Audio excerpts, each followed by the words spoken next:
Hablaremos un poco de MongoDB y las bases de datos no relacionales.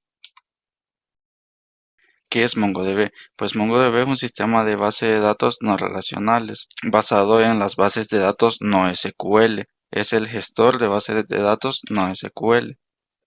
¿Quiénes utilizan MongoDB? MongoDB fue diseñado para web moderna y gracias a eso, pues cada vez muchísimas más empresas utilizan MongoDB o bases de datos no relacionales, tales como Facebook, Google, eBay y muchas más empresas de renombre. Pero ¿por qué utilizan estas bases de datos no SQL? Pues nos permite la facilidad de poder hacer muchísimos cambios y guardar muchísima información de una manera pues muy eficaz y muy solvente, como vamos a seguir viendo más adelante. Pues bien, ¿cómo se componen las bases de datos no SQL con MongoDB? Deberíamos de saber que las bases de datos están orientadas a documentos. Tienen una composición muy sencilla de comprender. Como podemos observar, tenemos la base de datos, la cual podríamos verla como un contenedor gigante que dentro de ella tiene o almacena muchísima información. Toda esa información de alguna manera debe de organizarse, pues MongoDB la organiza mediante colecciones y las colecciones almacenan documentos, como lo veremos más adelante. ¿Qué es una colección de MongoDB? Una colección en MongoDB no es más que una aglomeración de documentos. Una colección podríamos hacer semejanza en SQL como una tabla. Pero, ¿qué es un documento? Es un objeto de JavaScript que está escrito en JSON. El objeto está compuesto por un campo y un valor.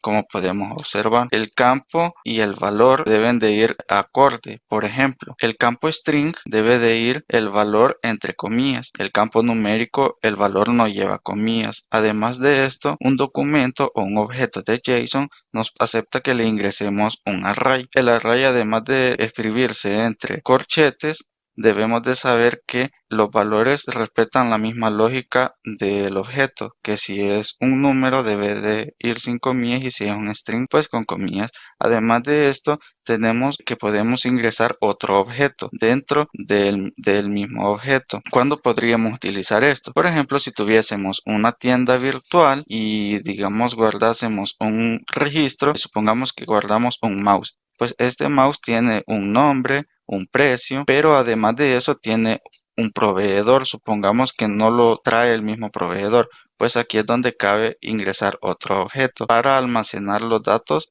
del proveedor. Además de eso, dentro de ese segundo objeto interno puede llevar arrays y otro objeto. Además de estos campos, también podríamos ponerle un campo de tipo fecha, el cual no se pondría como el típico día, pleca, mes, pleca, año, sino que ya nos proporciona una función la cual es new date, la que nos va a traer la fecha que le especifiquemos o la fecha actual. Bien, este documento es un objeto de JSON, el cual luego va a ser convertido en un objeto BSON. ¿Pero qué es BSON? Pues BSON es la representación binaria de JSON y en BSON es como se guarda realmente en la base de datos. Bien, ahora sabemos que SQL almacena los IDs, nombre, teléfono como ejemplo de una tabla. Pues bien, ¿por qué mencionar esto? Porque surge la duda y es ¿por qué utilizar bases de datos no SQL? Empecemos hablando por lo más común, SQL, que está compuesto por tablas. Estas tablas están compuestas por filas y columnas, las cuales deben de mantener un modelo relacional. Ahora bien, un ejemplo simple sería para ver ¿por qué utilizar bases de datos no SQL? Supongamos que tenemos esta tabla, que es la tabla de un empleado. Un día la empresa, supongamos que decidió hacer un cambio, decidieron ingresar más de un teléfono a cada empleado que ellos tenían. Entonces, ¿qué sucedía? Que con las bases de datos SQL tendríamos que tener la tabla y hacer una modificación para que se mantenga siempre el modelo relacional y crear otra tabla para poder ingresar los demás números de teléfono y tenerlas que relacionar entre sí. Pero aquí es donde entra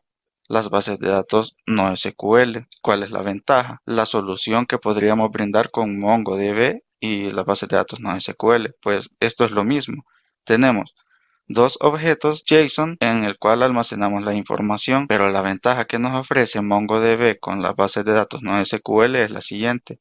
No tenemos que modificar absolutamente nada. Simplemente agregar entre corchetes el otro número de teléfono y así simplemente se guardaría. Solo nos bastaría enviarle el array sin necesidad de modificar la base de datos, por lo cual se agiliza la escalabilidad, ya que nos evita modificar esquemas cuando la aplicación se encuentra en crecimiento y mucho más fácil de entender, ya que un objeto JSON es demasiado fácil de entender. A simple vista pues el ID, el nombre y el teléfono no es difícil de entender. Por esto es que las bases de datos no SQL son muy importantes y están teniendo muchísimo auge actualmente con aplicaciones las cuales requieren un almacenamiento de datos masivo. Otra de las ventajas que nos provee MongoDB y las bases de datos no SQL es que si nuestra empresa pues crece, no necesitamos de servidores más potentes, sino que simplemente podríamos agregar un servidor más, ya que la información por medio de estos documentos solo se va a ir almacenando y no tendríamos que ir modificando esquemas, simplemente ir agregando. Espero que les haya parecido este video. Hasta la próxima.